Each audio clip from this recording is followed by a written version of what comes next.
Қайырлы кеш қазақ елі. Бүгін 19 маусым 2026 жыл. Күні кеше парламент қабырғасына Қазақстан Республикасы қаржы министрі Мәди Тәкиев келіп, дүниежүзілік даму банкінен, Европа және Азия даму банктерінен біз қарыз алуға мәжбүрміз деп жатыр.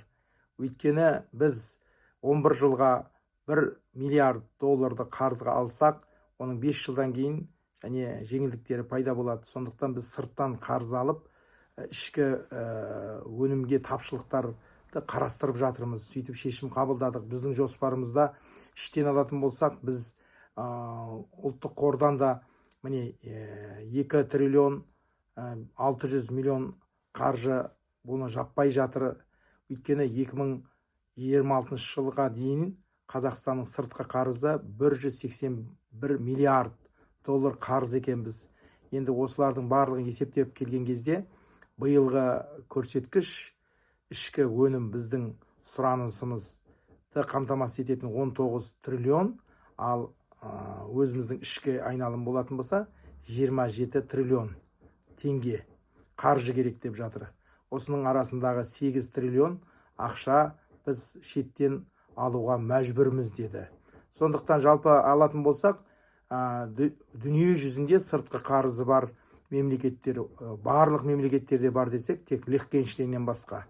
Американың өзі сыртқа 36 триллион доллар қарыз, Германия 9 триллион, Франция 8 триллион, осылай жіп кете берсе, Ұлыбританияның өзі 8 триллион сыртқы қарызы бар. Осылай бүгінгі таңдағы ішкі өнімді біз ұлғайтпай, біз сырттан қарыз алуға мәжбүрміз деп жатыр. Жалпы қазіргі білім ғылым дамыған заманда қаржылық сауаттылық әрбір қазаққа орасан қажет. Өйткені қаржылық сауаттылықты бүгінгі таңда қарапайым қағидаға алатын болсақ, әрбір Қазақстанның азаматы сыртқа пәленбай ақша қарыз болып табылады. Сондықтан бүгінгі таңдағы жаңағы ішкі өнім, жалпы қаржылық сауаттылықта банк бір-бірімен ақшалай ауысқан кезде мына теңгенің құны өкінішке қарай күн санап түсіп жатыр, доллар көтеріліп жатыр.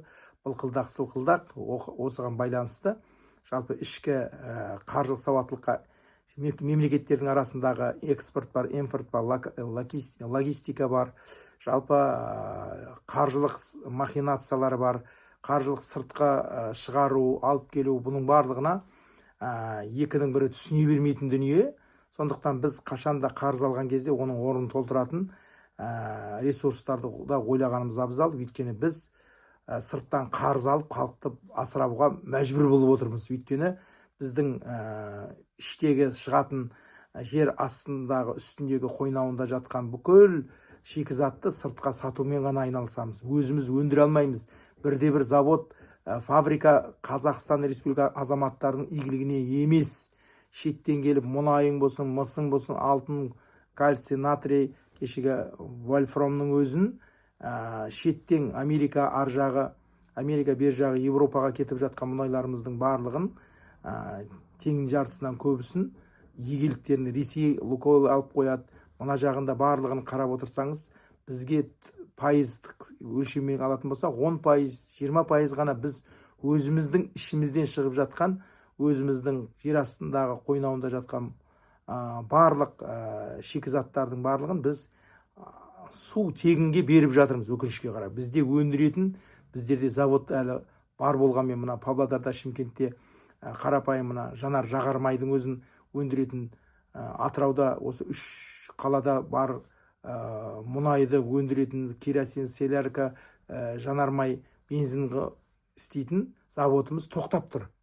Оның рұқсатын Ресей тағы беру керек. Өкінішке қарай осындай дүниелерді екінің бірі түсіне бермейді және біле бермейді. Сол үшін білсін деп айтып отырмын. Қаржылық сауаттылық бүгінгі таңда аса қажет әрбір қазаққа. Сол үшін бұла қаржы алмасқан кезде біздер өкінішке қарай қазір осы сыртқы қарыздардың барлығы жеке компаниялар, Қазақстанның ішіндегі компаниялар сырттан да алып жатыр. Осының барлығы біздің бюджетке салмақ түседі. Сондықтан қазіргі таңдағы осы болып жатқан дүниелерді келетті, парламент қабырғасына келетті, әрбір қаржы министрі. Кезінде Бақыт Сұлтанов деген министр болды, қаржы министрі. ана зейнет ақының өзін алды да талан-таражға ұшыратып, ақыр Әзербайжанның 65-ке келген бір жеке бизнесмені 25 миллиард долларды алып кетіп қалды. Ол сол Әзербайжанға барып, оны соттаған Әзербайжан сотымен, өкінішке қарай оның жасы 65-те 25 жылға соттады. Сол кезде журналистер сұрап еді Бақыт Сұлтановтан, ана ақша қаржы қайта ма десем, ол түрмеге 25 жыл отырып келеді, содан кейін барып қаржыны қайтарады деп айдаспаннан бірақ шығарғанда біз ұмытқан жоқпыз. Осындай сияқты сайқымазақ біздің ұлттық банкты басқаратын адамдардың басанау Әнуар Сәбденов деген болды, болашақты бітіріп келген. Кейін Қайрат Келімбетов болды, Григорий Марченко деген болды, одан кейін Данияр Ақышев деген болды. Осылардың барлығы біздің ұлттық банкты басқарды, болашақпен бітіріп келген. Бірақ біреуі де бір реформа жасайым деп келеді, түк те бітіре алмайды. Теңгенің құнын түсіріп кетті. Қазір теңгеміз былқылдақ-сылқылдақ, $1 өзі қазір 500-ден асып кетті. Осылай кете беретін болса, білмейміз, біздің теңгеміз құлдырап, баяғы кеңес одағы ыдырап жатқан кездегі сум купон сияқты әшейін қағаз болып қалады. Сол секілді өкінішке қарай біздің осы қаржылық сауаттылыққа аса назар аударғанымыз дұрыс.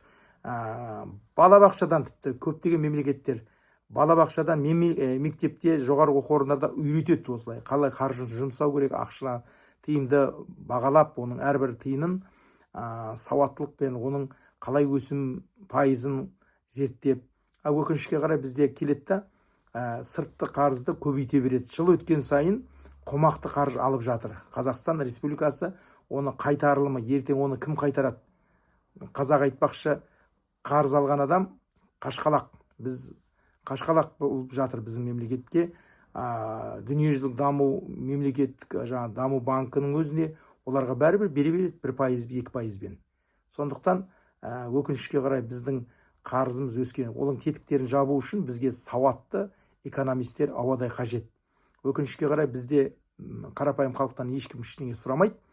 Әйтеуір жоғарыдан тағайындағандықтан біздің таңда біздің әуселеміз онша емес. Сондықтан сырттан қарызды ала бергенше ішкі өнімді ұлғайту керек, логистика, экспорт, импортты көбейту керек. Және жаңағы біз әлі күнге дейін Ресейге өз мұнайымызды, жаңағы акционер сияқты мұнайымызды Ресей арқылы сатып отырмыз.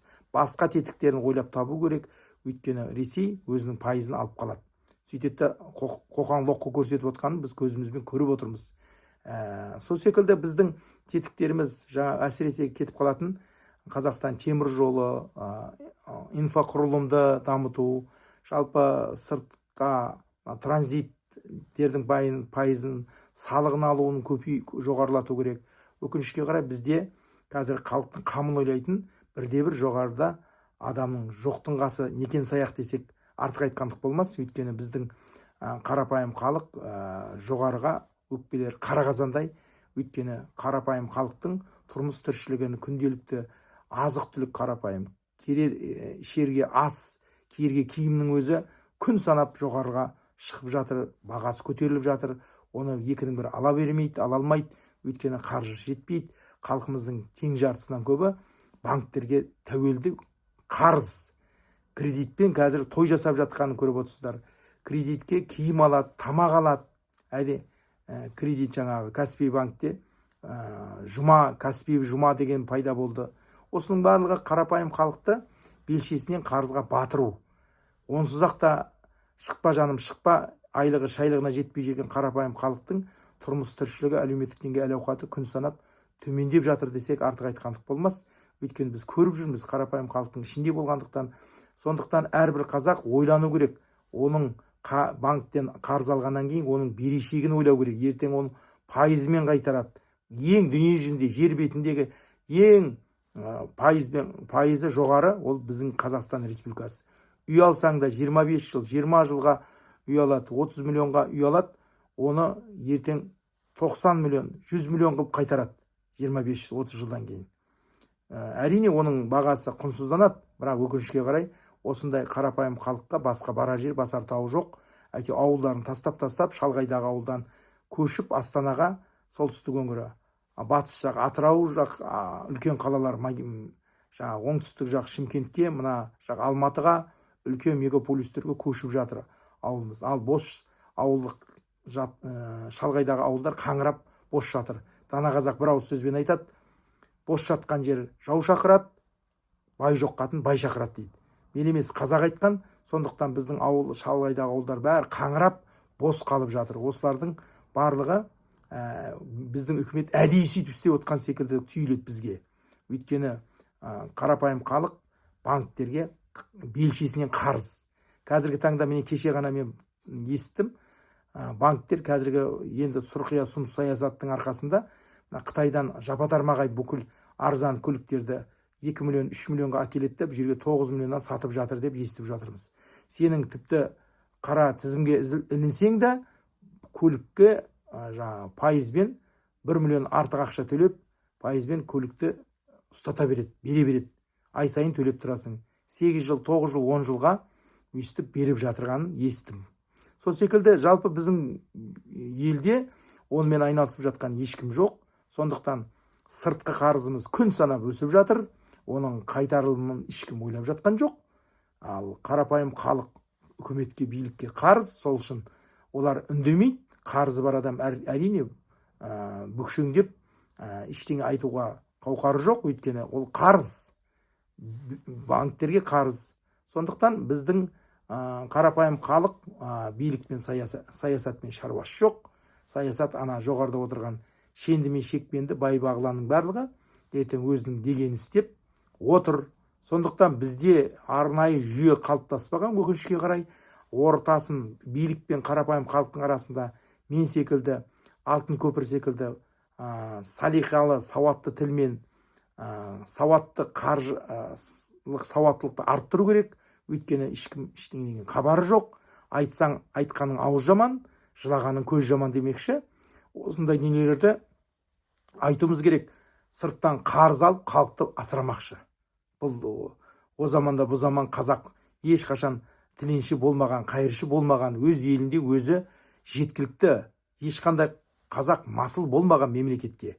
Өкінішке қарай қазіргі таңда қарапайым жұма намаздыңға деп мешіттерге алсаң, алдында қайыршылар өріп жүр, қол садақа беріңіз деп қолын жайып жүргендер күн санап өсіп жатыр. Көзімізден көргеннен кейін айтып отырмыз. Сондықтан қаржылық сауатты болайық. Лайк басыңыз, пікір жазыңыз. Көріскенше күн жақсы. Сау, саламат болыңыздар.